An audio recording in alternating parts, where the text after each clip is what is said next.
देश दुनिया च वसते पंजाबियों को जी आया। मैं हरजिंदर सिंह रंधावा, तुम देख रहे हो पंजाब टैलीविजन और मेरे नाल ने पंजाब विधान सभा के साबका डिप्टी स्पीकर सरदार बीर दविंदर सिंह। पंजाब की राजनीति दे विच दो वड्डे चेहरे जिहड़े लगातार चर्चा च रहिंदे आ वो ने नवजोत सिंह सिद्धू और सुखबीर सिंह बादल। इन्हां दोवां दी राजनीति सुभाਅ ते इन्हां दे सियासी भविख नूं लैके सरदार बीर दविंदर सिंह एक टिप्पणी करदे आ। अगली गलबात बड़ी दिलचस्प होगी, तुहानूं बहुत कुछ नवा जानन नूं मिलेगा। सो नवजोत सिंह सिद्धू किस दिशा च जा रहे हैं और उन्हां दा विहार किस गल दा सूचक है, सुखबीर सिंह बादल दे नित स्टैंड कारण दिलचस्पी का विषय ने और उन्हां दी राजनीति किस दिशा च बैठेगी। ये दो वड्डे पहलू ने जिहड़े पंजाब दे भविख नूं असरअंदाज कर सकते हैं। सो सरदार साहब तो समझण दा यतन करदे आ। जी आया आखदा जी।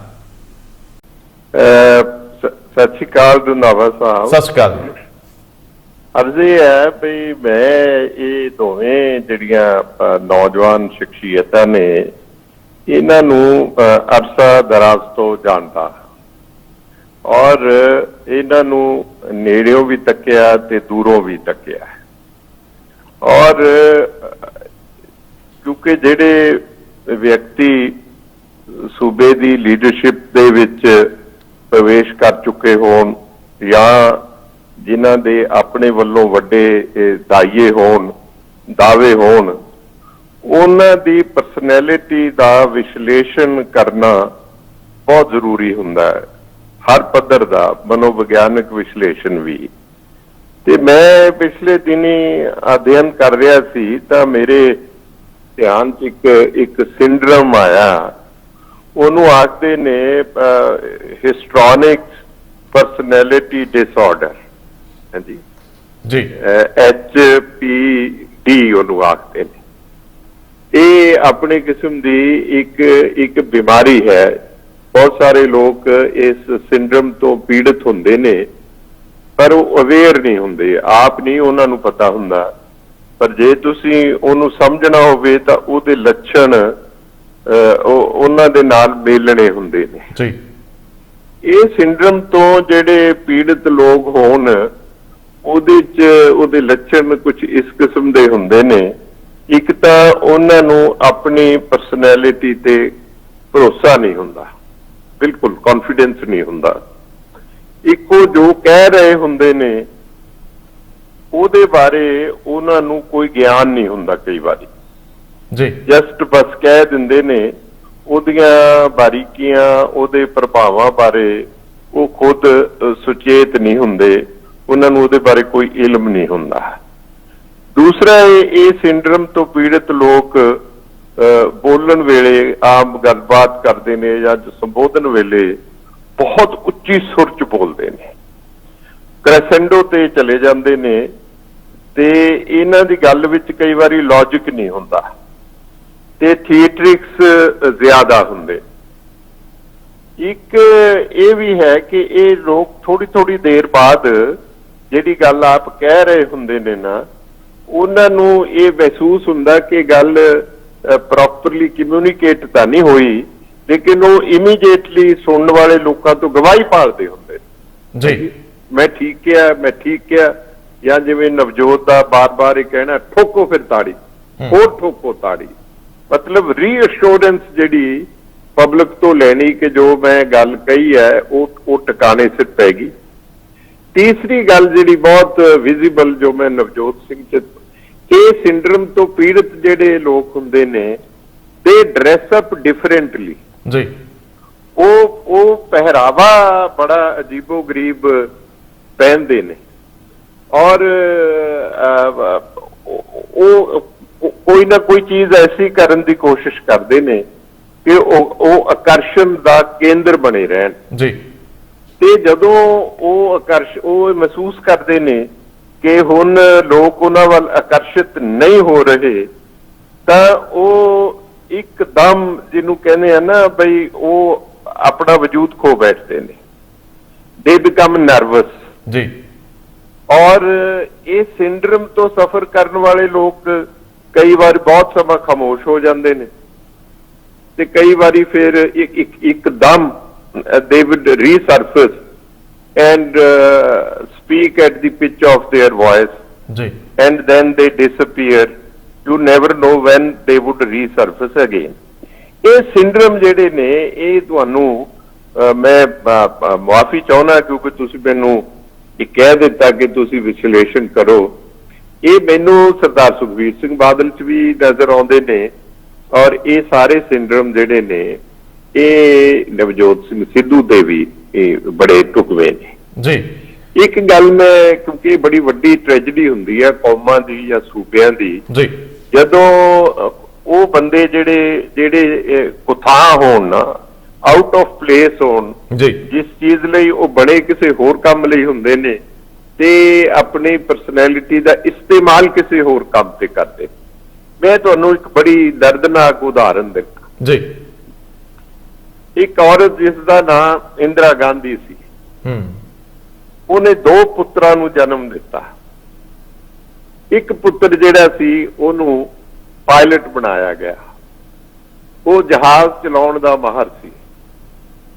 ਇੱਕ ਪੁੱਤਰ ਨੇ ਮਹਾਰਤ ਹਾਸਲ ਕੀਤੀ ਰਾਜਨੀਤੀ ਵਿੱਚ। ਜੀ ਮਿਸਾਲ ਦੇ ਤੌਰ ਤੇ ਰਾਜੀਵ ਗਾਂਧੀ ਵਾਸ ਏ ਟ੍ਰੇਨਡ ਪਾਇਲਟ ਜੀ and Sanjay Gandhi was A trained politician. ਜੀ ਹੁਣ ਤੁਸੀਂ ਦਿਖਾਤ ਦੇਖੋ, ਜਿਹਨੂੰ ਤਾਂ ਰਾਜਨੀਤੀ ਲਈ ਤਿਆਰ ਕੀਤਾ ਸੀ ਉਹ ਤਾਂ ਜਹਾਜ਼ ਚਲਾਉਂਦਾ ਹੋਇਆ ਮਾਰਿਆ ਗਿਆ, ਜਿਸ ਨੂੰ ਜਹਾਜ਼ ਚਲਾਉਣ ਲਈ ਟ੍ਰੇਨਡ ਕੀਤਾ ਸੀ ਉਹ ਰਾਜਨੀਤੀ ਚਲਾਉਂਦਾ ਹੋਇਆ ਮਾਰਿਆ ਗਿਆ। ਟ੍ਰੈਜਡੀ ਹੋਈ ਨਾ, ਫੈਮਿਲੀ ਦੀ ਵੀ ਟ੍ਰੈਜਡੀ ਹੋਈ ਜੀ। ਤੇ ਇਸੇ ਤਰ੍ਹਾਂ ਇਹ ਜਿਹੜਾ ਜਿਨ੍ਹਾਂ ਵਿਅਕਤੀਆਂ ਦਾ ਤੁਸੀਂ ਨਾਂ ਲਿਆ ਹੈਗਾ, ਹੁਣ ਸੁਖਬੀਰ ਸਿੰਘ ਬਾਦਲ ਨੇ ਆਪਣੀ MBA ਕੀਤੀ, ਮੈਨੇਜਮੈਂਟ ਕੀਤੀ, ਸਾਰਾ ਕੁਝ ਕੀਤਾ, ਅਮਰੀਕਾ 'ਚ ਪੜ੍ਹੇ ਜੀ, ਉਹ ਵਪਾਰ ਲਈ ਤਿਆਰ ਕੀਤੇ ਗਏ ਸੀ ਜੀ, ਲੇਕਿਨ ਸ਼ਿੰਗਾਰ ਲਿਆ ਰਾਜਨੀਤੀ ਵਿੱਚ ਉਹਨਾਂ ਨੂੰ ਬਾਦਲ ਸਾਹਿਬ ਨੇ। ਉਹਨਾਂ ਨੇ ਸਾਰੀ ਰਾਜਨੀਤੀ ਜਿਹੜੀ ਸੀ ਉਹ ਵਪਾਰ ਬਣਾਤੀ, ਵਪਾਰ ਬਣ ਗਿਆ ਤੇ ਉਹਦੇ ਨਾਲ ਟ੍ਰੈਜਡੀ ਜਿਹੜੀ ਹੈਗੀ ਹੈ ਉਹ ਸਾਰੇ ਪੰਜਾਬ ਦੀ ਔਰ ਸਿੱਖ ਕੌਮ ਦੀ ਉਹ ਟ੍ਰੈਜਡੀ ਬਣ ਗਈ, ਇੱਕ ਦੁਖਾਂਤ ਬਣ ਗਿਆ ਕਿਉਂਕਿ ਉਹਨਾਂ ਦੀ training and mental makeup was different ਜੀ। ਉਹ ਪੋਲੀਟੀਕਲ ਕਲਚਰ 'ਚ ਉਹਨਾਂ ਦੀ ਅਪਬ੍ਰਿੰਗਿੰਗ ਨਹੀਂ ਹੋਈ, ਉਹਨਾਂ ਦੀ ਇੱਕ ਡਿਫਰੈਂਟ ਕਲਚਰ 'ਚ ਅਪਬ੍ਰਿੰਗਿੰਗ ਹੋਈ ਔਰ ਡਿਫਰੈਂਟ ਜਿਹੜੀ ਉਹਨਾਂ ਦੀ ਟ੍ਰੇਨਿੰਗ ਸੀਗੀ, ਮਾਈਂਡ ਸੈਟ ਜਿਹੜਾ ਸੀ ਉਹ ਡਿਫਰੈਂਟ ਸੀਗਾ। ਉਹਨਾਂ ਨੇ ਆ ਕੇ ਉਹ ਮਾਈਂਡ ਸੈਟ ਰਾਜਨੀਤੀ 'ਚ ਇੰਪਲੀਮੈਂਟ ਕਰਤਾ, ਨਤੀਜਾ ਤੁਹਾਡੇ ਸਾਹਮਣੇ ਹੈ। ਹੁਣ ਨਵਜੋਤ ਸਿੰਘ ਸਿੱਧੂ ਨੇ ਮੇਰੇ ਬੜੇ ਅਜ਼ੀਜ਼ ਨੇ, ਥੋੜੀ ਜੀ ਇਹ ਜਦੋਂ ਆਪਾਂ ਵਿਸ਼ਲੇਸ਼ਣ ਕਰਦੇ ਹਾਂ ਤਾਂ ਕਈ ਵਾਰੀ ਤੱਤ ਨਖੇੜ ਕਰਨਾ ਪੈਂਦਾ ਹੈ। ਮਿਸਾਲ ਦੇ ਤੌਰ ਤੇ ਨਵਜੋਤ ਸਿੱਧੂ ਰਾਜਨੀਤੀ ਵਿੱਚ ਆ ਗਏ ਨੇ, ਠੀਕ ਹੈ, ਉਹ ਪਾਰਲੀਮੈਂਟ ਵੀ 2-3 ਵਾਰ ਜਿੱਤੇ ਨੇ, ਅਸੈਂਬਲੀ 'ਚ ਵੀ ਆ ਗਏ, ਲੇਕਿਨ ਬੁਨਿਆਦੀ ਤੌਰ ਤੇ ਉਹ ਖਿਡਾਰੀ ਨੇ ਕ੍ਰਿਕਟ ਦੇ। ਉਹਨਾਂ ਦੀ ਅਪਬ੍ਰਿੰਗਿੰਗ ਐਜ਼ ਕ੍ਰਿਕਟਰ ਹੋਈ ਹੈ। ਉਸ ਤੋਂ ਬਾਅਦ ਉਹ ਲਾਫਟਰ ਸ਼ੋਅ 'ਚ ਉਹਨਾਂ ਨੇ ਆਪਣਾ ਨਾਂ ਬਣਾਇਆ। ਇਹ 2 ਟ੍ਰੇਟਸ ਨੇ ਉਹਨਾਂ ਦੇ। ਹੁਣ ਉਹ ਇਹ ਕਦੇ ਨਹੀਂ ਭੁੱਲਦੇ ਕਿ ਉਹ ਕ੍ਰਿਕਟ ਦੇ ਖਿਡਾਰੀ ਰਹੇ ਨੇ। ਹੁਣ ਜਿਵੇਂ ਕੱਲ ਜਾਂ ਪਰਸੋਂ ਜਦੋਂ ਮੋਗੇ ਰਾਜੀਵ ਗਾਂਧੀ ਆਏ ਨੇ, ਜਦੋਂ ਉਹ ਸਟੇਜ ਤੇ ਆਏ ਤੇ ਉਹਨਾਂ ਨੂੰ ਬੁਲਾਉਣ ਲਈ ਕਿਹਾ ਤੇ ਉਹਨਾਂ ਨੇ ਆਪਣੀ ਇੰਟਰੋਡਕਸ਼ਨ ਬਤੌਰ ਕ੍ਰਿਕਟਰ ਦਿੱਤੀ। ਉਹਨਾਂ ਨੇ ਉੱਥੇ ਆਪਣਾ ਉਹ ਬੈਟਿੰਗ ਕਰਨੀ ਸ਼ੁਰੂ ਕਰਤੀ ਸਟੇਜ ਤੇ, 2-3 ਜਿਵੇਂ ਛਿੱਕੇ ਲਾਉਣੇ ਹੁੰਦੇ ਨੇ ਨਾ।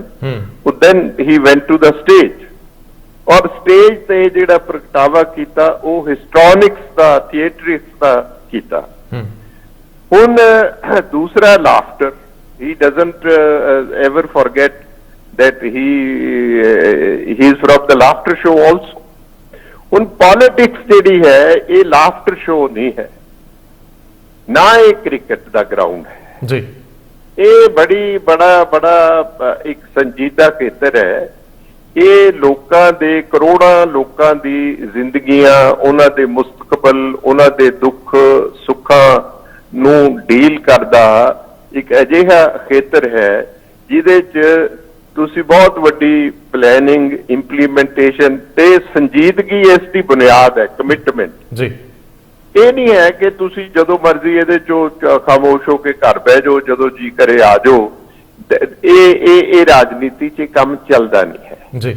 ਇਸ ਵਾਸਤੇ ਮੈਂ ਸਮਝਦਾ ਇਹਨਾਂ ਦੋਨਾਂ ਨੌਜਵਾਨਾਂ ਨੂੰ ਜਿਹੜੀ ਇਹਨਾਂ ਦੀ ਪਰਸਨੈਲਿਟੀ ਦਾ ਆਪਣੇ ਆਪ ਵੀ ਐਨਾਲਿਸਿਸ ਕਰਨਾ ਚਾਹੀਦਾ ਹੈ ਔਰ ਸੰਜੀਦਗੀਆਂ ਲਿਆਉਣੀਆਂ ਚਾਹੀਦੀਆਂ।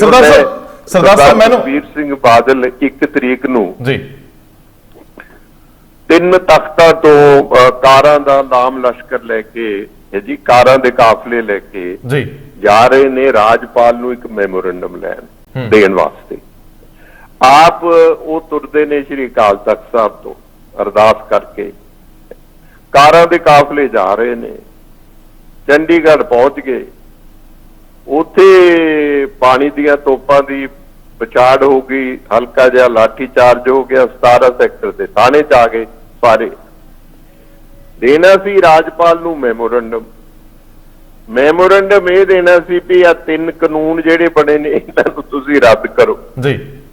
ਹੁਣ ਸੀ ਦਾ ਪੈਰਾਡੌਕਸ, ਇਸ ਤੋਂ ਪਹਿਲਾਂ ਇਹ ਰਾਸ਼ਟਰਪਤੀ ਨੂੰ ਮਿਲਿਆ ਹੈ ਪਈ ਜੀ ਇਹ ਤੁਸੀਂ ਦਸਤਖਤ ਨਾ ਕਰਿਓ ਜੀ। ਰਾਸ਼ਟਰਪਤੀ ਨੇ ਦਸਤਖਤ ਕਰਤੇ, ਕਾਨੂੰਨ ਬਣ ਗਏ। ਹੁਣ ਇਹ ਡੀਜੀਪੀ ਦੇ ਖਿਲਾਫ ਇੱਕ ਥਾਣੇਦਾਰ ਨੂੰ ਮੈਮੋਰੰਡਮ ਦੇਣ ਜਾ ਰਹੇ ਨੇ ਜਿਹੜਾ ਉਹਨਾਂ ਦਾ ਨਿਯੁਕਤ ਕੀਤਾ ਰਾਜਪਾਲ ਜੀ। ਉਹ ਇਹਨਾਂ ਨੂੰ ਮਿਲੇ ਨਹੀਂ, ਇਹਨਾਂ ਨੂੰ ਫੜ ਕੇ 17 ਸੈਕਟਰ ਦੇ ਥਾਣੇ 'ਚ ਛੱਡਤਾ। ਅੱਧੀ ਰਾਤ ਉਹਨਾਂ ਨੇ ਕਿਹਾ ਜਾਓ। ਇਹ ਜਿਹੜੇ ਲਾਮ ਲਸ਼ਕਰ ਤੁਰੇ ਸੀ ਅਕਾਲ ਤਖਤ ਸਾਹਿਬ ਤੋਂ, ਅੱਧੀ ਰਾਤ ਉੱਥੋਂ ਨਿਕਲੇ ਇਹ ਤੇ ਜਾ ਕੇ ਆਪਣੇ 에ਅਰ ਕੰਡੀਸ਼ਨ ਮਹਿਲਾਂ ਵਿੱਚ ਜਾ ਕੇ ਸੌਂ ਗਏ। ਔਰ ਬੜੀ ਦਿਲਚਸਪ ਗੱਲ ਹੈ ਕਿ ਜਿਹੜਾ ਮੈਮੋਰੰਡਮ ਸ਼ੇਰ ਲੈ ਕੇ ਤੁਰੇ ਸੀ ਅਕਾਲ ਤਖਤ ਸਾਹਿਬ ਤੋਂ, ਜਿਹੜਾ ਉਹਨਾਂ ਦੇਣਾ ਸੀ ਲਾਟ ਸਾਹਿਬ ਨੂੰ, ਉਹ ਮੈਮੋਰੰਡਮ ਉੱਥੇ ਥਾਣੇ 'ਚ ਹੀ ਭੁੱਲਿਆ ਹੈ। ਉਹ ਸੁਣਿਆ 17 ਸੈਕਟਰ ਥਾਣੇ ਦੇ ਮੁਨਸ਼ੀ ਕੋਲ ਪਿਆ।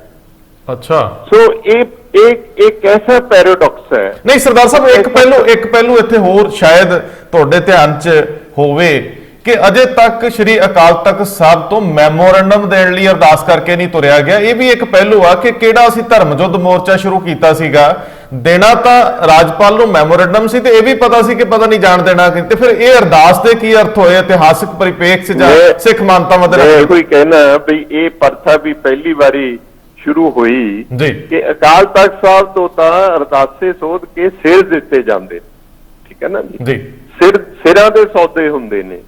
ਇਹ ਕਾਗਜ਼ਾਂ ਦੇ ਮੈਮੋਰੰਡਮ ਉਹ ਵੀ ਇੱਕ ਲਾਟ ਸਾਹਿਬ ਨੂੰ ਜਿਹੜਾ ਅਕਾਲ ਤਖਤ ਹੋਵੇ, 6ਵੇਂ ਪਾਤਸ਼ਾਹ ਹਜ਼ੂਰ ਦਾ ਸਾਜਿਆ ਹੋਇਆ, ਉੱਥੋਂ ਅਸੀਂ ਇੱਕ ਦੁਨਿਆਵੀ ਲਾਟ ਸਾਹਿਬ ਨੂੰ ਮੈਮੋਰੰਡਮ ਦੇਣ ਲਈ ਅਰਦਾਸ ਕਰਕੇ ਤੁਰੀਏ। ਇਹ ਆਪਣੇ ਆਪ 'ਚ ਹੀ ਬੜੀ ਇਟਸ ਅ ਸਟ੍ਰੇਂਜ ਪੈਰਾਡੌਕਸ, ਕੋਈ ਗੱਲ ਬਣਦੀ ਨਹੀਂ।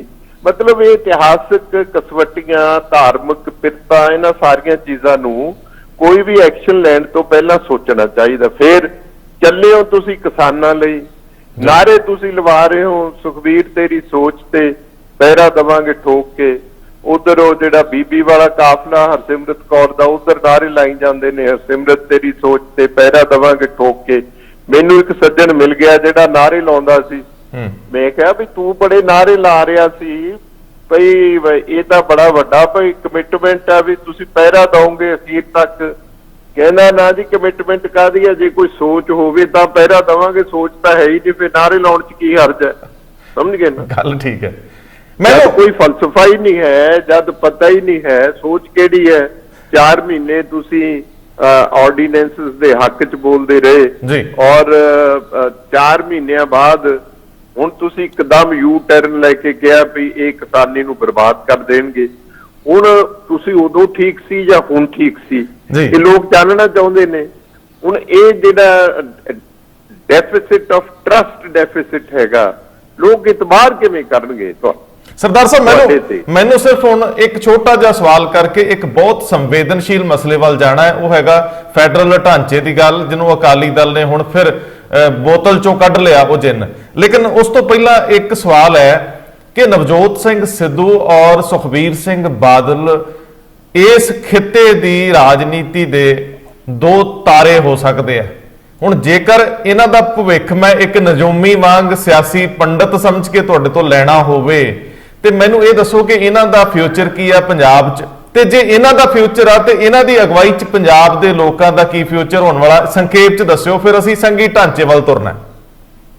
ਦੇਖੋ, ਜਦੋਂ ਤੁਸੀਂ ਸਿਆਸੀ ਪੰਡਤ ਵਾਂਗ ਕੋਈ ਓਪੀਨੀਅਨ ਲੈਣਾ ਨਾ, ਉਹ ਤਾਂ ਫਿਰ ਮੈਂ ਟੇਵਾ ਲਾ ਕੇ ਉਦੋਂ ਦੱਸਾਂਗਾ ਨਾ ਜਦੋਂ ਤੁਸੀਂ ਮੇਰੇ ਕੋਲ ਆਓਗੇ ਜੀ। ਇਹ ਐਡੀ ਵੱਡੀ ਪੁੱਛਿਆ ਤੁਸੀਂ ਟੀਵੀ ਤੇ ਨਾ ਲਓ ਜੀ, ਫਿਰ ਤਾਂ ਸਾਰੀ ਗੱਲ ਜਿਹੜੀ ਆ ਖੁੱਲ ਜਾਏਗੀ। ਇਸ ਲਈ ਉਹ ਖੁਲਾਸਾ ਮੇਰਾ ਖਿਆਲ ਹੈ ਜੋ ਕੁਝ ਮੈਂ ਹੁਣ ਤੱਕ ਕਿਹਾ ਹੈ ਉਹਦੇ ਚੋਂ ਇੱਕ ਕੈਪਸੂਲ ਆਪਣੇ ਆਪ ਹੀ ਬਣ ਸਕਦਾ ਹੈ। ਠੀਕ ਹੈ ਨਾ ਜੀ। ਲੇਕਿਨ ਪੰਜਾਬ ਨੂੰ ਇਹ ਤਰਾਸਦੀ ਹੰਡਾਉਣੀ ਪਊ ਕਿ ਨਹੀਂ? ਪਾਰਡਨ? ਪੰਜਾਬ ਨੂੰ ਇਹ ਤਰਾਸਦੀ ਹੰਡਾਉਣੀ ਪਊਗੀ ਕਿ ਇਹਨਾਂ ਦੋਵਾਂ ਚੋਂ ਕਿਸੇ ਇੱਕ ਦੀ ਅਗਵਾਈ 'ਚ ਚੱਲਣਾ ਪੈ ਸਕਦਾ? ਤੁਸੀਂ ਸਮਝਦੇ ਨਹੀਂ ਕਿ ਪੰਜਾਬ ਆਲਰੇਡੀ ਤਰਾਸਦੀ ਹੰਡਾ ਰਿਹਾ ਜੀ। ਤਰਾਸਦੀ ਹੁਣ ਹੋਰ ਪੰਜਾਬ ਕੀ ਤਰਾਸਦੀ ਹੰਡਾਊਗਾ? ਪੰਜਾਬ ਬਰਬਾਦ ਤਾਂ ਹੋ ਗਿਆ ਤੇ ਉਹਦੇ 'ਚ ਹੁਣ ਘੱਟੋ ਘੱਟ ਸੁਖਵੀਰ ਦੀਆਂ ਪੈੜਾਂ ਤੇ ਬਹੁਤ ਨੇ। ਹਲੇ ਮੈਂ ਨਵਜੋਤ ਨੂੰ ਤਾਂ ਉਸ ਬਰਬਾਦੀ ਲਈ ਸਿੱਧੂ ਨੂੰ ਜ਼ਿੰਮੇਵਾਰ ਨਹੀਂ ਮੰਨਦਾ, ਲੇਕਿਨ Sukhvir has played a greater role. ਸਾਰੀ ਪੋਲਿਟੀ ਬਰਬਾਦ ਕਰਤੀ, ਸਾਰਾ ਸਿਸਟਮ ਜਿਹੜਾ ਹੈਗਾ ਉਹਨੂੰ ਕਮਰਸ਼ਲਾਈਜ਼ ਕਰਤਾ, ਪੋਲਿਟੀ ਨੂੰ ਕਮਰਸ਼ਲਾਈਜ਼ ਕਰਤਾ। ਇੰਨਾ ਅਸੀਂ ਪਿੱਛੇ ਚਲੇ ਗਏ। ਇਹ ਸਾਰੀ ਜਿੰਨੀ ਰਚਨਾ ਜਿਹਦੇ ਖਿਲਾਫ ਅੱਜ ਸਾਰਾ ਪੰਜਾਬ ਤਰਾਹ ਕਰ ਰਿਹਾ ਹੈ, ਇਹ ਕਮਰਸ਼ਲਾਈਜੇਸ਼ਨ ਦਾ ਦੌਰ ਹੈ ਨਾ ਜੀ। ਜਿਸ ਪਾਸੇ ਨੂੰ ਸਰ ਸੁਖਬੀਰ ਸਿੰਘ ਬਾਦਲ ਨੇ ਸ਼੍ਰੋਮਣੀ ਅਕਾਲੀ ਦਲ ਨੂੰ ਤੋੜਤਾ, ਉੱਥੋਂ ਹੁਣ ਵਾਪਸ ਮੁੜਨਾ ਜਿਹੜਾ ਹੈਗਾ ਉਹ ਵੀ ਆਪਣੇ ਆਪ 'ਚ ਬੜਾ ਘਾਤਕ ਹੋਏਗਾ। ਤੁਸੀਂ ਸ਼ਾਇਦ ਗੱਲ ਕਰ ਲਏ ਸੀ ਫੈਡਰਲਿਜ਼ਮ ਦੀ। ਮੈਂ ਉਸ ਮੁੱਦੇ ਤੇ ਆਉਣਾ ਚਾਹੁੰਦਾ ਹੈ ਕਿ ਇੱਕ ਬੜੇ ਸਾਲਾਂ ਬਾਅਦ, ਦਹਾਕਿਆਂ ਬਾਅਦ ਸੰਘੀ ਢਾਂਚੇ ਦੀ ਯਾਦ ਆ ਗਈ ਅਕਾਲੀ ਦਲ ਨੂੰ। ਜਰਾ ਇਹ, ਕਿਉਂਕਿ ਤੁਸੀਂ ਹੰਡਾਇਆ ਦੌਰ, ਤੁਸੀਂ ਨੇੜਿਓਂ ਦੇਖਿਆ, ਤੁਸੀਂ ਸਦਾ ਹੀ ਚੇਤਨ ਨਜ਼ਰੀਏ ਨਾਲ ਹੀ ਤੁਰਦੇ ਰਹੇ ਹੋ, ਮੈਨੂੰ ਦੱਸਿਓ ਕਿ ਅੱਜ ਦੇ ਦਿਨ 'ਚ ਕਿੰਨਾ ਰੈਲੇਵੈਂਟ ਹੈ ਜਦੋਂ ਕੇਂਦਰ ਨੇ ਉਹ ਸੰਘ ਨਾਂ ਦੀ ਚੀਜ਼ ਦਾ ਤੇ ਵੈਸੇ ਹੀ ਸਤਿਆਨਾਸ਼ ਕਰ ਮਾਰਿਆ। ਪੂਰੇ ਦੇਸ਼ ਵਿੱਚ ਸੰਘ ਨਾਂ ਦੀ ਕੋਈ ਚੀਜ਼ ਨਹੀਂ, ਹੁਣ ਤਾਂ ਏਕਾਧਿਕਾਰ ਆ, ਕੇਂਦਰੀਕਰਨ ਆ ਸਾਰਾ। ਲੇਕਿਨ ਜੇਕਰ ਤੁਸੀਂ ਅਕਾਲੀ ਨਜ਼ਰੀਏ ਤੋਂ ਇਹਨੂੰ ਐਲੈਬੋਰੇਟ ਕਰਨਾ ਹੋਵੇ, ਕੁਝ ਦੱਸਣਾ ਹੋਵੇ, ਤੇ ਤੁਹਾਡੇ ਤੋਂ ਬਿਹਤਰ ਪੰਜਾਬ 'ਚ ਕੋਈ ਨਹੀਂ, ਮੈਨੂੰ ਪਤਾ। ਦੇਖੋ, ਅਰਜ਼ ਇਹ ਹੈ ਕਿ ਜਿਹੜਾ ਫੈਡਰਲਿਜ਼ਮ ਦਾ ਜਿਹੜਾ ਜ਼ਿਕਰ ਹੈ ਉਹ ਤੇ 1950 ਤੋਂ ਹੀ ਮਿਲਦਾ। ਜਦੋਂ ਦੇਸ਼ 'ਚ ਸੰਵਿਧਾਨ ਲਾਗੂ ਹੋਇਆ ਉਦੋਂ ਤੋਂ ਹੀ ਇਸ ਦਾ ਜ਼ਿਕਰ ਜਿਹੜਾ ਸੀ ਉਹ ਸ਼ੁਰੂ ਹੋ ਗਿਆ ਸੀ ਜੀ। ਲੇਕਿਨ ਇਹ 1950 ਤੋਂ ਲੈ ਕੇ ਅੱਜ 2020 ਤੱਕ ਜਿੰਨੀਆਂ ਕੇਂਦਰ ਸਰਕਾਰਾਂ ਬਣੀਆਂ ਉਹ ਗੱਲ ਤੇ ਫੈਡਰਲਿਜ਼ਮ ਦੀ ਕਰਦੀਆਂ ਰਹੀਆਂ ਜੀ, ਲੇਕਿਨ ਉਹਨਾਂ ਦੇ ਐਕਸ਼ਨ ਜਿਹੜੇ ਸੀ ਉਹ ਯੂਨਿਟਰੀ ਫਾਰਮ ਵੱਲ ਨੂੰ ਜਾਂਦੇ ਸੀਗੇ।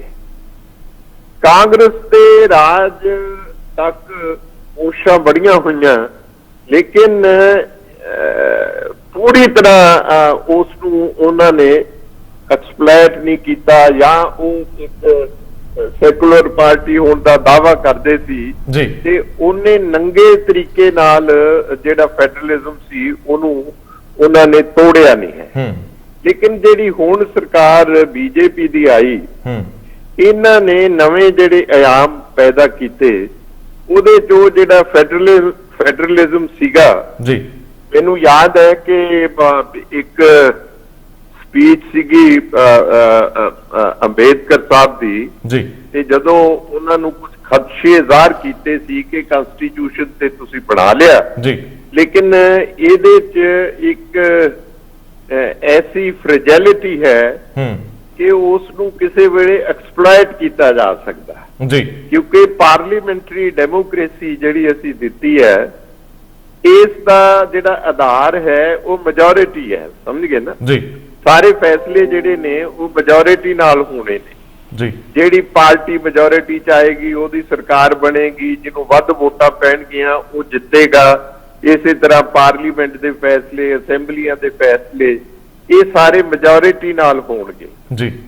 ਲੇਕਿਨ ਇਹ ਇੱਕ ਖਦਸ਼ਾ ਜ਼ਾਹਰ ਕੀਤਾ ਸੀ ਭਈ ਜੇ ਕਿਤੇ ਇਹ ਗੱਲ ਜਿਹੜੀ ਹੈਗੀ ਹੈ, ਇੱਕ ਫ੍ਰੈਜੈਲਿਟੀ, ਇੱਕ ਕੰਪੋਜੀਸ਼ਨ ਜਿਹੜੀ ਸਾਰੇ ਮੁਲਕ ਦੀ ਆਬਾਦੀ ਦੀ ਜੀ, ਜੇ ਉਸ ਨੂੰ ਕਿਸੇ ਨੇ ਕਮਿਊਨਲ ਲਾਈਨਸ ਤੇ ਐਕਸਪਲੋਇਟ ਕਰਨਾ ਸ਼ੁਰੂ ਕਰਤਾ ਤੇ ਇਹ ਜਿਹੜਾ ਇਲੈਕਟੋਰੇਟ ਹੈਗਾ ਇੰਡੀਅਨ ਇਲੈਕਟੋਰੇਟ ਜੀ ਉਹਦੀ ਪੋਲਰਾਈਜੇਸ਼ਨ ਹੋ ਜਾਂਦੀ ਹੈ, ਕਮਿਊਨਲ ਪੋਲਰਾਈਜੇਸ਼ਨ ਜੀ ਤੇ ਮੈਜੋਰਿਟੇਰੀਅਨਿਜ਼ਮ ਜੇ ਇੰਟਰੋਡਿਊਸ ਹੋ ਗਿਆ ਤੇ ਫਿਰ ਇਹ ਬੜਾ ਖਤਰਨਾਕ ਹੋਏਗਾ ਜੀ ਕਿਉਂਕਿ ਜਿਹੜੇ ਉਸ ਮੈਜੋਰਿਟੇਰੀਅਨਿਜ਼ਮ ਦੇ ਅੰਤਰਗਤ ਜਿਹੜੇ ਫੈਸਲੇ ਲਏ ਜਾਣਗੇ ਉਹ ਘੱਟ ਗਿਣਤੀਆਂ ਦੇ ਵਿਰੁੱਧ ਹੋਣਗੇ, ਜੀ ਲੇਕਿਨ ਫੈਸਲੇ ਲੈਣ ਵਾਲੇ ਘੱਟ ਗਿਣਤੀਆਂ ਤੇ ਹਾਲ ਪਾਰਾ ਕਰਨਗੀਆਂ, ਲੇਕਿਨ ਫੈਸਲੇ ਲੈਣ ਵਾਲੇ ਇਹ ਕਹਿਣਗੇ ਕਿ ਅਸੀਂ ਤਾਂ ਸੰਵਿਧਾਨ ਮੁਤਾਬਕ ਫੈਸਲਾ ਲਿਆ। ਸਮਝ ਗਏ ਨਾ, ਮੈਂ ਸਮਝ ਗਿਆ। ਮੈਜੋਰਿਟੀ ਨਾਲ ਫੈਸਲਾ ਲਿਆ। ਹੁਣ ਕਿੰਨੇ ਫੈਸਲੇ ਜਿਹੜੇ ਨੇ ਉਹ ਮੈਜੋਰਿਟੀ ਜੀ ਸੁਣ ਰਹੇ ਹਾਂ ਹਾਂਜੀ ਉਹ ਮੈਜੋਰਿਟੀ ਨਾਲ ਲਏ ਜਾ ਰਹੇ ਨੇ। ਜਿਵੇਂ ਪਿੱਛੇ ਨਾਗਰਿਕਤਾ ਸੋਧ ਕਾਨੂੰਨ ਆਇਆ, ਫੈਸਲਾ ਤਾਂ ਮੈਜੋਰਿਟੀ ਨਾਲ ਲਿਆ, ਲੇਕਿਨ ਉਹ ਜਿਹੜੀ ਸਭ ਤੋਂ ਵੱਡੀ ਮਿਨੋਰਿਟੀ ਹੈ ਹਿੰਦੁਸਤਾਨ ਦੀ ਉਹਨਾਂ ਨੂੰ ਨਹੀਂ ਹਜ਼ਮ ਹੋ ਰਿਹਾ ਜੀ, ਲੇਕਿਨ ਉਹ ਕਹਿ ਰਹੇ ਨੇ ਨਹੀਂ ਜੀ ਅਸੀਂ ਤਾਂ ਸੰਵਿਧਾਨ ਦੇ ਮੁਤਾਬਕ ਫੈਸਲਾ ਲਿਆ ਹੈਗਾ ਜੀ। ਔਰ ਮੈਂ ਇੱਕ ਇਹ ਵੀ ਤੁਹਾਨੂੰ ਦੱਸਦੇ ਹਾਂ, ਦੋ ਦੇਸ਼ ਬਹੁਤ ਵੱਡੇ, ਇੱਕ ਤਾਂ ਅਮਰੀਕਾ ਜਿਹੜੀ ਓਲਡੈਸਟ ਡੈਮੋਕ੍ਰੇਸੀ ਹੈ ਵਰਲਡ, ਦੂਸਰਾ India which is the largest democracy ਜੀ। ਇਹ ਦੋਵੇਂ ਫੈਡਰਲਿਜ਼ਮ ਦੇ ਸਿਧਾਂਤ ਨੂੰ ਮੰਨਦੇ ਜੀ, ਲੇਕਿਨ ਤੁਸੀਂ ਫਰਕ ਦੇਖੋ ਜ਼ਮੀਨ ਅਸਮਾਨ ਦਾ ਜੀ। ਜਿਹੜਾ ਅਮਰੀਕਨ ਫੈਡਰਲਿਜ਼ਮ ਹੈ ਉਹਦੀ ਡਾਕਟਰੀਨ ਇਹ ਕਹਿੰਦੀ ਹੈ ਕਿ ਇਨਡਿਸਟਰਕਟੇਬਲ ਯੂਨੀਅਨ ਜੀ with indestructible states। ਸਮਝ ਗਏ ਨਾ? ਮੈਂ ਸਮਝ ਗਿਆ। ਸੈਂਟਰ ਵੀ ਮਜ਼ਬੂਤ ਤੇ ਰਾਜ ਵੀ ਮਜ਼ਬੂਤ ਜੀ, ਨਾ ਸਟੇਟਾਂ ਨੂੰ ਤੋੜਿਆ ਜਾ ਸਕਦਾ, ਭੰਗ ਕੀਤਾ ਜਾ ਸਕਦਾ, ਨਾ ਯੂਨੀਅਨ ਨੂੰ ਫੈਡਰਲ ਗਵਰਨਮੈਂਟ ਨੂੰ ਭੰਗ ਕੀਤਾ ਜਾ ਸਕਦਾ ਜੀ। ਲੇਕਿਨ ਜਿਹੜਾ ਇੰਡੀਆ ਦਾ ਫੈਡਰਲਿਜ਼ਮ ਹੈ ਉਹਦੀ ਡੈਫੀਨੇਸ਼ਨ ਦੇਖੋ ਕਿ ਇਨਡਿਸਟਰਕਟੇਬਲ ਯੂਨੀਅਨ ਵਿਦ ਡਿਸਟਰਕਟੇਬਲ ਸਟੇਟਸ। ਸਮਝ ਗਏ ਨਾ? ਮੈਂ ਸਮਝ ਗਿਆ। ਯਾਨੀ ਜਿਹੜਾ ਸਾਡਾ ਸੰਘੀ ਢਾਂਚਾ ਉਹਦੇ ਚ ਤੁਸੀਂ ਰਾਜਾਂ ਦੀ ਸੰਘੀ ਜਦੋਂ ਮਰਜ਼ੀ ਚਾਹੋ ਘੁੱਟ ਸਕਦੇ ਹੋ, ਬਿਲਕੁਲ ਤੋੜ ਸਕਦੇ ਹੋ, ਉਹਨਾਂ ਦੀ ਬਾਉਂਡਰੀਜ਼ ਤੋੜ ਸਕਦੇ ਹੋ। ਕਸ਼ਮੀਰ ਦਾ ਮਸਲਾ ਤੁਹਾਡੇ ਸਾਹਮਣੇ ਹੋਇਆ ਨਾ, ਜਿਹੜਾ ਮੋਦੀ ਜੀ ਕਹਿੰਦੇ ਸੀ ਕੋਆਪਰੇਟਿਵ ਫੈਡਰਲਿਜ਼ਮ, ਉਹਦੀ ਸਭ ਤੋਂ ਕੋਝੀ ਮਿਸਾਲ ਤੁਹਾਡੇ ਸਾਹਮਣੇ ਹੈ ਕਿ ਸਟੇਟ ਹੀ ਟੁੱਟ ਗਈ, ਕਨਸਟੀਟਿਊਸ਼ਨਲ ਗਾਰੰਟੀਜ਼ ਜਿਹੜੀਆਂ ਸੀ ਉਸ ਤੋਂ ਬੈਕ ਆਊਟ ਕਰ ਗਏ, ਆਰਟੀਕਲ 370 ਮਲੀਆਮੇਟ ਕਰ ਦਿੱਤਾ, ਜਿਹੜੀ ਅੰਡਰ ਆਰਟੀਕਲ 370 ਜਿਹੜੀਆਂ ਗਾਰੰਟੀਜ਼ ਪਾਪੂਲੇਸ਼ਨ ਨੂੰ ਦਿੱਤੀਆਂ ਦੇਸ਼ ਦੀ ਆਜ਼ਾਦੀ ਵੇਲੇ, ਉਹ ਸਾਰੀਆਂ ਸੰਘਵਾਦ ਇਸ ਕੋਆਪਰੇਟਿਵ ਫੈਡਰਲਿਜ਼ਮ ਵਿੱਚ, ਕਿਉਂਕਿ ਮਜ਼ਬੂਤ ਸੈਂਟਰ ਹੈ, ਪਾਰਲੀਮੈਂਟ ਨੇ ਕਾਨੂੰਨ ਪਾਸ ਕਰਕੇ 370 ਵੀ ਖਤਮ ਕਰਤਾ ਔਰ ਸਟੇਟ ਜਿਹੜੀ ਸੀ Jammu and Kashmir full fledged state ਉਹਨੂੰ ਤੋੜ ਕੇ ਦੋ ਹਿੱਸਿਆਂ 'ਚ ਵੰਡਤਾ, ਦੋਨਾਂ ਨੂੰ ਯੂਨੀਅਨ ਟੈਰੀਟਰੀ ਬਣਾ ਕੇ ਉਹਨਾਂ ਦੇ ਕਾਨੂੰਨ ਬਣਾਉਣ ਦੇ ਅਧਿਕਾਰ ਪਾਰਲੀਮੈਂਟ ਨੇ ਆਪਣੇ ਹੱਥਾਂ ਵਿੱਚ ਲੈ ਲਏ ਜੀ। ਹੁਣ ਅਮਰੀਕਾ ਵਿੱਚ ਪਾਰਲੀਮੈਂਟ ਜਿਹੜੀ ਹੈਗੀ ਹੈ ਉਹ ਸੁਪਰੀਮ ਹੈ। In India it is constitution that is supreme, ਥੋੜਾ ਫਰਕ ਹੈ ਜੀ। ਇੱਥੇ ਪਾਰਲੀਮੈਂਟ ਦੇ ਜਿਹੜੇ ਡਿਸੀਜਨ ਹੈਗੇ ਨੇ ਉਹਨਾਂ ਦੀ ਸਮੀਖਿਆ ਕੀਤੀ ਜਾ ਸਕਦੀ ਹੈ ਸੰਵਿਧਾਨ ਦੇ ਅਧੀਨ ਜੀ। ਸਮਝ ਗਏ ਨਾ ਜੀ? ਈਵਨ ਜਿਹੜੀ ਸੁਪਰੀਮ ਕੋਰਟ ਹੈਗੀ ਹੈ ਉਹ ਵੀ ਰਿਵਿਊ ਕਰ ਸਕਦੀ ਹੈ। An act could be challenged in the Supreme Court ਜੀ। ਪਰ ਕਨਸਟੀਟਿਊਸ਼ਨ ਜਿਹੜਾ ਹੈਗਾ, ਕਨਸਟੀਟਿਊਸ਼ਨ ਨੂੰ ਗਵਰਨ ਕਰਨ ਵਾਲੀ ਜਿਹੜੀ ਭਾਵਨਾ ਹੈ ਪਿੱਛੇ, ਜੇ ਉਹ ਭਾਵਨਾ ਜਿਹੜੀ ਹੈ ਉਹ ਪ੍ਰਤਿਸ਼ਠਤਾ ਆਪਣੀ ਛੱਡ ਕੇ ਤੇ ਉਹ ਜੇ ਪਲੀਤ ਹੋ ਜਵੇ ਫਿਰ ਕਨਸਟੀਟਿਊਸ਼ਨ ਤਾਂ ਫਿਰ ਬੋਲਦਾ ਨਹੀਂ, ਕਨਸਟੀਟਿਊਸ਼ਨ ਗੂੰਗਾ ਹੋ ਜਾਂਦਾ ਜੀ। ਹੁਣ ਇਹ ਪਰਿਸਥਿਤੀਆਂ ਵਿੱਚੋਂ ਸਾਡਾ ਦੇਸ਼ ਗੁਜ਼ਰ ਰਿਹਾ ਹੈ ਔਰ ਮੈਂ ਸੁਖਬੀਰ ਸਿੰਘ ਬਾਦਲ ਨੇ ਕੱਲ ਕਿਤੇ ਕਿਹਾ ਵੀ ਜੀ ਅਸੀਂ ਫੈਡਰਲਿਜ਼ਮ ਦੀ ਹੁਣ ਲੜਾਈ ਲੜਨੀ ਹੈ। ਦੇਖੋ ਜਿਹੜਾ ਡਾਕੂਮੈਂਟ ਅਨੰਦਪੁਰ ਸਾਹਿਬ ਦਾ ਜਿਹੜਾ ਬੁਨਿਆਦੀ ਮਤਾ ਸੀ ਜੀ, ਉਹ that was A wonderful document ਔਰ ਉਹ ਸਾਰੇ ਭਵਿੱਖ ਦੀ ਔਰ ਸੂਬਿਆਂ ਦੇ ਜਿਹੜੇ ਤਾਲੁਕਾਤ ਨੇ ਸੈਂਟਰ ਸਟੇਟ ਰਿਲੇਸ਼ਨਸ ਨੂੰ ਉਹ ਐਪਟਲੀ ਡਿਫਾਈਨ ਕਰਦਾ ਸੀ। ਔਰ ਪੰਜਾਬ ਦੀਆਂ ਜਿਹੜੀਆਂ ਰੀਜਨਲ ਐਸਪੀਰੇਸ਼ਨ, ਸਿੱਖਾਂ ਦੀਆਂ ਐਸਪੀਰੇਸ਼ਨ, ਉਹ ਸਾਰੀਆਂ ਉਹਦੇ 'ਚ ਰਿਫਲੈਕਟ ਹੁੰਦੀਆਂ ਸੀ ਜੀ। ਸ਼੍ਰੋਮਣੀ ਅਕਾਲੀ ਦਲ ਨੇ ਉਸ ਮਤੇ ਨੂੰ ਅਡਾਪਟ ਕੀਤਾ। ਸਾ ਕਪੂਰ ਸਿੰਘ ਹੋਰਾਂ ਨੇ ਡਰਾਫਟ ਕੀਤਾ, ਹੋਰ ਵੀ ਬੜੇ ਵਿਦਵਾਨ ਸੀ ਜਿਨ੍ਹਾਂ ਨੇ ਬੈਠ ਕੇ ਉਹਨੂੰ ਡਰਾਫਟ ਕੀਤਾ। ਇਹਨਾਂ ਨੇ ਉਸ ਮਤੇ ਨੂੰ ਮਿੱਟੀ ਵਿੱਚ ਮਿਲਾ ਦਿੱਤਾ। ਮਤਲਬ ਇਹ ਅਬੰਡਨ ਨਹੀਂ ਕਰਤਾ, ਉਹ ਡਾਕਟਰੀਨ ਹੀ ਅਬੰਡਨ ਕਰਤੀ। ਅਕਾਲੀ ਦਲ ਦਾ ਮੂਲ ਸਿਧਾਂਤ ਜਿਹੜੇ ਸੀ ਉਹ ਤਬਦੀਲ ਕਰਤੇ। ਸ਼੍ਰੋਮਣੀ ਅਕਾਲੀ ਦਲ ਇੱਕ ਸਿੱਖਾਂ ਦੀ ਰਾਜਨੀਤਿਕ ਖੇਤਰ ਵਿੱਚ ਪ੍ਰਤੀਨਿਧ ਜਥੇਬੰਦੀ ਸੀ, ਉਹਨੂੰ ਪੰਜਾਬੀ ਪਾਰਟੀ ਬਣਾ ਕੇ ਉਸ ਪਾਰਟੀ ਨਾਲ ਯਾਰੀ ਲਾ ਲਈ ਜਿਹਦੀ ਸੋਚ ਹੀ ਯੂਨਿਟਰੀ ਹੈ ਜੀ।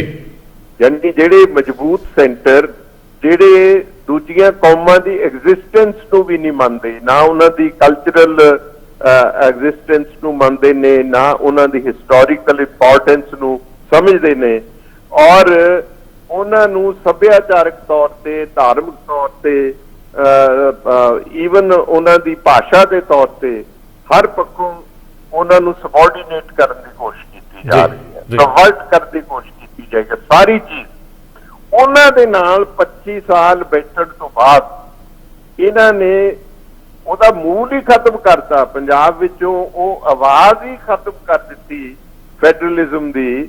ਤੇ ਜਿਹੜਾ ਉਹਨਾਂ ਦਾ ਬੀਜੇਪੀ ਦਾ ਜਾਂ ਆਰਐਸਐਸ ਦਾ ਜਿਹੜਾ ਸੰਘੀ ਢਾਂਚਾ ਸੀ, ਉਸ ਢਾਂਚੇ ਵਿੱਚ 25 ਸਾਲ ਗੁਜ਼ਾਰਨ ਤੋਂ ਬਾਅਦ ਹੁਣ ਅੱਜ ਕਿੱਥੋਂ ਲੱਭਣਗੇ ਉਹ ਬੰਦੇ, ਉਹ ਮਰਜੀਵੜੇ ਜਿਹੜੇ ਇਹਨਾਂ ਨੇ ਮਰਵਾਏ ਅਲੱਗ-ਅਲੱਗ ਕਿਸਮ ਦੇ ਨਾਅਰੇ ਦੇ ਕੇ। ਉਹ ਇੱਕ ਸ਼ੇਰ ਹੈਗਾ, ਹਾਏ ਕਿਸ ਵਕਤ ਹਾਏ ਕਮਬख्त को किस वक्त खुदा याद आया, सब कुछ लुटा के होश में आए तो क्या किया।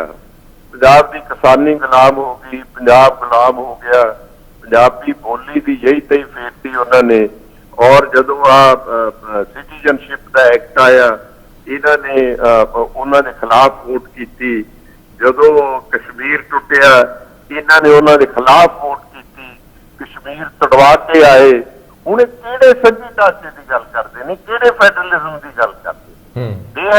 ਦੇਖੋ ਤਾਂ ਇਹਨਾਂ ਨੇ ਤਾਂ ਆਪਣੀ ਆਤਮਾ ਨੇ ਜਦੋਂ ਕਸ਼ਮੀਰ ਤੋੜਨ ਦੀ ਗੱਲ ਗਈ, 370 ਨੂੰ ਤੋੜਿਆ, ਜਦੋਂ ਜਿਹੜੀਆਂ ਕਨਸਟੀਟਿਊਸ਼ਨਲ ਕਮਿਟਮੈਂਟ ਸੀ ਉਹਨਾਂ ਨੂੰ ਰੌਂਦਿਆ ਜਾ ਰਿਹਾ ਸੀ ਪਾਰਲੀਮੈਂਟ ਵਿੱਚ। ਉਹ ਕਮਿਟਮੈਂਟਸ ਸਾਡੇ ਨਾਲ ਵੀ ਬਿਟਰੇਲ ਹੋਈ ਜੀ, ਸਿੱਖਾਂ ਨਾਲ ਵੀ ਹੋਈ, ਜੋ 47 ਤੋਂ ਪਹਿਲਾਂ ਕਮਿਟਮੈਂਟ ਕੀਤੀਆਂ ਕਾਂਗਰਸ ਦੀ ਲੀਡਰਸ਼ਿਪ ਨੇ, ਉਹ ਸਿਸਟਮੈਟਿਕਲੀ ਉਹ ਸਾਰੀਆਂ ਬਿਟਰੇਲ ਹੋਈਆਂ ਉਹਦੇ ਜੀ। ਔਰ ਅਸੀਂ ਉਹ ਅੱਜ ਵੀ ਸਫਰ ਕਰ ਰਹੇ ਹਾਂ। ਉਹ ਬਿਟਰੇਲ 66 ਚ ਵੀ ਹੋਈ ਜਦੋਂ ਪੰਜਾਬੀ ਸੂਬਾ ਬਣਿਆ, ਉਸ ਤੋਂ ਪਹਿਲਾਂ ਵੀ ਹੋਈ ਜਦੋਂ ਜ਼ੁਬਾਨਾਂ ਦੇ ਆਧਾਰ ਤੇ ਸੂਬੇ ਬਣੇ। ਸਭ ਤੋਂ ਪਿੱਛੋਂ ਪੰਜਾਬੀ ਜ਼ੁਬਾਨ ਦੇ ਆਧਾਰ ਤੇ ਪੰਜਾਬੀ ਸੂਬਾ ਬਣਿਆ। ਹੁਣ ਜੇ ਇਹਨਾਂ ਨੂੰ ਕੋਈ ਪੁੱਛੇ ਬਈ ਤੁਸੀਂ ਲੈਂਗੁਏਜ ਬਿੱਲ ਲਿਆਂਦਾ ਹੈਗਾ ਜੰਮੂ ਐਂਡ ਕਸ਼ਮੀਰ ਦਾ, ਪੰਜਾਬੀ ਬੋਲੀ ਇੱਕ ਮੁੱਖ ਬੋਲੀ ਹੈ, ਜਿਹੜੀਆਂ ਬੋਲੀਆਂ ਹੁਣ ਰੈਕਗਨਾਈਜ਼ ਕੀਤੀਆਂ ਨੇ ਉਹ ਪੰਜਾਬੀ ਦੀਆਂ ਉਪ ਭਾਸ਼ਾਵਾਂ ਨੇ, ਜਿਹਦੇ ਚ ਡੋਗਰੀ ਵੀ ਹੈ ਜੀ। ਬਿਲਕੁਲ ਹੁਣ ਪੰਜਾਬੀ ਨੂੰ ਉਸ ਲੈਂਗੁਏਜ ਲਿਸਟ ਚੋਂ ਡਿਲੀਟ ਕਰਤਾ। ਇਹ ਇੱਕ ਜ਼ਹਿਨੀਅਤ ਦੀ ਗੱਲ ਹੈ ਨਾ, ਵਰਨਾ ਪੰਜਾਬੀ ਇਹਨਾਂ ਦੀ ਕੀ ਵਿਗਾੜਦੀ ਸੀ ਉੱਥੇ ਜੀ। ਜੇ ਸਟੈਚੂਟਸ ਦੇ ਉੱਤੇ ਪੰਜਾਬੀ ਭਾਸ਼ਾ ਵੀ ਜੰਮੂ ਕਸ਼ਮੀਰ ਚ ਰਹਿ ਜਾਂਦੀ ਤਾਂ ਭਾਜਪਾ ਨੂੰ ਕੀ ਤਕਲੀਫ ਸੀ ਜੀ। ਲੇਕਿਨ ਇੱਕ ਮਾਈਂਡ ਸੈਟ ਹੈ, ਕਿਉਂਕਿ ਪੰਜਾਬੀਆਂ ਦੀ ਜ਼ੁਬਾਨ ਹੈ, ਪੰਜਾਬੀਆਂ ਦਾ ਸਵੈਮਾਨ ਹੈ, ਸਾਡੀ ਮਾਂ ਬੋਲੀ ਹੈ, ਸਾਡਾ ਗੁਰੂ ਗ੍ਰੰਥ ਸਾਹਿਬ, ਗੁਰਬਾਣੀ, ਸਾਰਾ ਕੁਝ ਪੰਜਾਬੀ ਗੁਰਮੁਖੀ ਲਿਪੀ ਚ ਹੈ। ਉਸ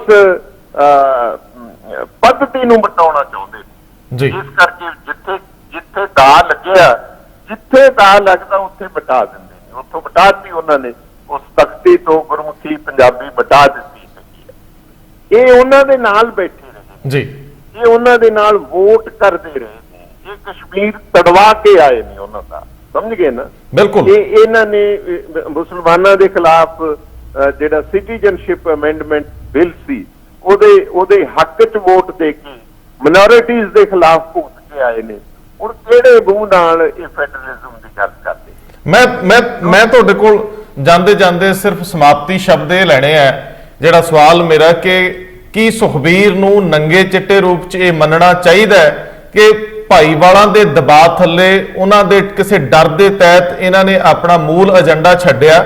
ਇਹਨਾਂ ਨੂੰ ਇਹ ਗੱਲ ਸਵੀਕਾਰ ਕਰਨੀ ਚਾਹੀਦੀ ਖੁੱਲ੍ਹੇਆਮ ਕਿ ਜਿਹੜੀ ਧਾਰਾ ਦੇ ਵਿੱਚ ਅਕਾਲੀ ਦਲ ਵਹਿੰਦਾ ਸੀ, ਅਸੀਂ ਧਾਰਾ ਛੱਡੀ, ਹੁਣ ਦੁਬਾਰਾ ਫੜ ਰਹੇ ਹਾਂ ਕਿਉਂਕਿ ਹੁਣ ਸਾਡੇ ਡਰ ਖਤਮ ਹੋ ਗਏ ਆ, ਭਾਈਵਾਲੀ ਦੀਆਂ ਜਿਹੜੀਆਂ ਤੰਦਾਂ ਸੀ ਉਹਦੇ ਤੋਂ ਬਾਹਰ ਆ ਕੇ ਅਸੀਂ ਆਜ਼ਾਦ ਮਹਿਸੂਸ ਕਰਦੇ ਹਾਂ ਤੇ ਅਸੀਂ ਜੜ੍ਹਾਂ ਵੱਲ ਮੁੜ ਰਹੇ ਹਾਂ। ਇਹਨਾਂ ਨੂੰ ਗਲਤੀਆਂ ਸਵੀਕਾਰ ਕਰਨੀਆਂ ਚਾਹੀਦੀਆਂ।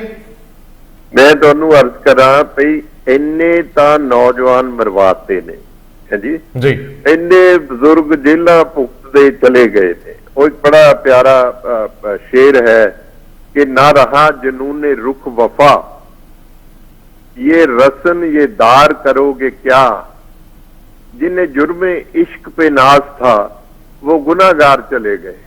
तो इस तरह मरवाती अद्धी कौम। हुण तुहाडा फैडरलिज्म का एजेंडा ਚੱਕਣ ਵਾਲਾ कौन रह गया? दूजी गल यह है कि फैडरलिज्म की गल करन तो पहला मैं तुहाडे राहीं ਸੁਖਬੀਰ ਨੂੰ ਉਹਦੇ ਸਾਥੀਆਂ ਨੂੰ ਸਲਾਹ ਦੇਣਾ ਚਾਹੁੰਦਾ ਜੀ। ਇੱਕ ਤਾਂ ਉਹ ਭਾਰਤ ਦਾ ਸੰਵਿਧਾਨ ਪੜ੍ਹਨ ਚੰਗੀ ਤਰ੍ਹਾਂ ਜੀ, ਔਰ ਦੂਸਰਾ ਉਹ ਜਿਹੜਾ ਪਲੈਨਿੰਗ ਕਮਿਸ਼ਨ ਦਾ ਦੇ ਬੁਨਿਆਦੀ ਸਿਧਾਂਤ ਨੇ ਉਹਨਾਂ ਨੂੰ ਪੜ੍ਹਨ। ਫਿਰ ਜਦੋਂ ਪਲੈਨਿੰਗ ਕਮਿਸ਼ਨ ਮੋਦੀ ਨੇ ਤੋੜ ਕੇ ਨੀਤੀ ਆਯੋਗ ਬਣਾਇਆ, ਉਸ ਨੀਤੀ ਨੂੰ ਬਰੀਕੀ ਨਾਲ ਪੜ੍ਹਨ ਜਿਹਦੇ ਅਧੀਨ ਪਲੈਨਿੰਗ ਕਮਿਸ਼ਨ ਟੁੱਟਿਆ। ਜੀ, ਸਮਝ ਗਏ ਨਾ ਜੀ। ਇਹ ਤੋੜਨ ਵਾਲੇ ਨੇ ਉਹ ਸਾਰਾ ਕੁਝ। ਮੈਂ ਇਹ ਗੱਲ ਤਾਂ ਕਹਿ ਰਿਹਾ ਤੁਹਾਨੂੰ ਜੀ। ਫਿਰ ਨੀਤੀ ਆਯੋਗ ਬਣਨ ਤੋਂ ਬਾਅਦ ਜਿੰਨੇ ਫਾਈਨੈਂਸ਼ੀਅਲ ਕਮਿਸ਼ਨ ਬਣੇ ਉਹਨਾਂ ਦੀਆਂ ਰਿਪੋਰਟਸ ਪੜ੍ਹਨ ਜੀ। ਪਹਿਲੇ ਫਾਈਨੈਂਸ਼ੀਅਲ ਕਮਿਸ਼ਨ ਦੀਆਂ ਰਿਪੋਰਟਸ ਪੜ੍ਹਨ ਜਿਹੜੀਆਂ ਪਲੈਨਿੰਗ ਕਮਿਸ਼ਨ ਦੇ ਹਵਾਲੇ ਨਾਲ ਆਈਆਂ ਨੇ। ਫਿਰ ਇਹ ਤੈਅ ਕਰਨ ਵੀ ਇਹਨਾਂ ਨੂੰ ਕਿਹੜਾ ਫੈਡਰਲਿਜ਼ਮ ਜਿਹੜਾ ਹੈਗਾ ਉਹ ਚਾਹੀਦਾ ਹੈਗਾ।